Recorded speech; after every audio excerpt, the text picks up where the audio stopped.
All right, folks, I am going to do this open box review of the Pittsburg 3-ton heavy-duty rapid pump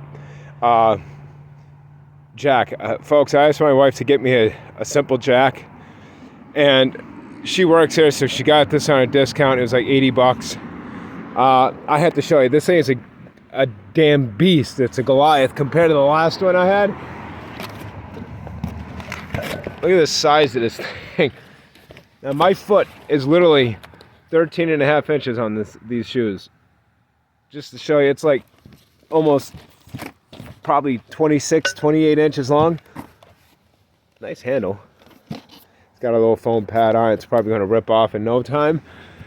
None of that shit ever stays for me.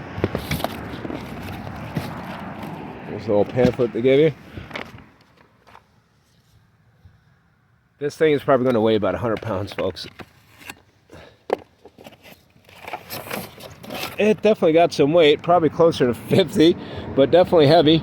Let's see if I can do this one-handed. Oh, shit. I need this jack to put these shocks on the back of my Jeep. So, I'm going to use this jack now. Now, I'm going to show you a comparison from this jack to my old jack so you can see the different size of the typical jack. Never mind.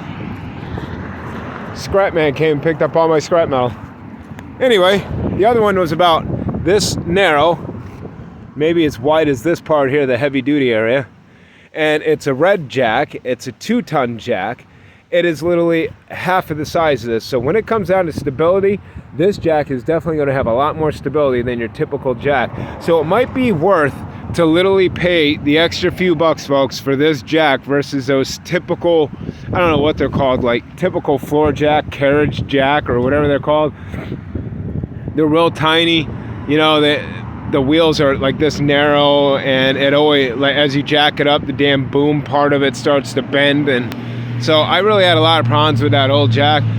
So this jack here is going to be a great addition to my crappy tools I do have. They get used and abused, and that's pretty much it. So anyway, it looks like the jack here is actually pretty decent. It's got a twin valve in the back here, so it's a rapid pump. It's got a little axle here for twisting.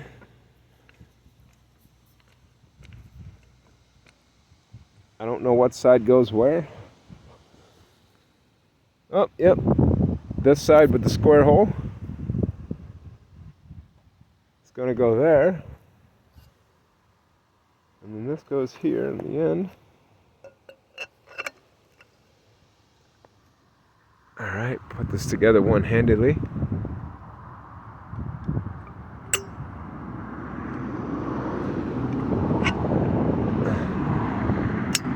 There. Now this part would insert inside here.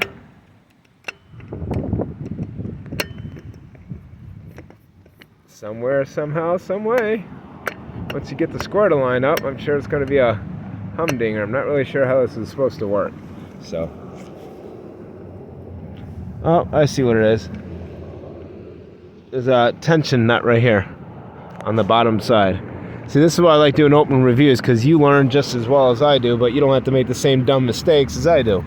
Now, I don't mind making those dumb mistakes because we're common people, and at least we have something in common, and I know I can help you guys from making the same mistake. So yes, there's a little tensioner nut here that probably fits in that groove that's on the end of here, and the square end fits inside the square shaft part here.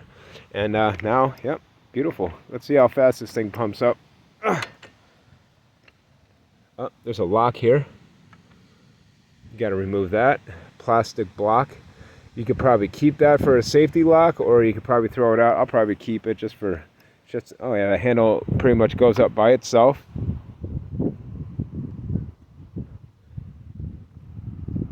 So now we have to figure out where the adjustment is to turn these bad boys on, to get it to, wait, okay, so you turn it, nice, okay, so you turn the handle, folks. I knew that, but I figured I'd make a purpose mistake. I know it sounds stupid, but these shop jacks are all the same. You just basically untwist the handle again. That should lower the boom. Yep. It's got some pretty girthy stabilizer bars on the side, unlike the typical red jack.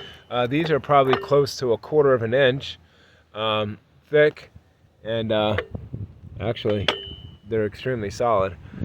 So I have a feeling that this jack is going to do fairly good, folks. It is a quick rise jack, so that's pretty nice, and I'm going to see about how high this will go. And as of right now, it looks like it would just barely lift my Jeep up, which is lifted. So with a block, this thing will have no problems lifting my Jeep up in the air to replace these shocks. Anyway, guys, I hope you enjoyed the video, and take care of yourselves. Love yourself, love your country.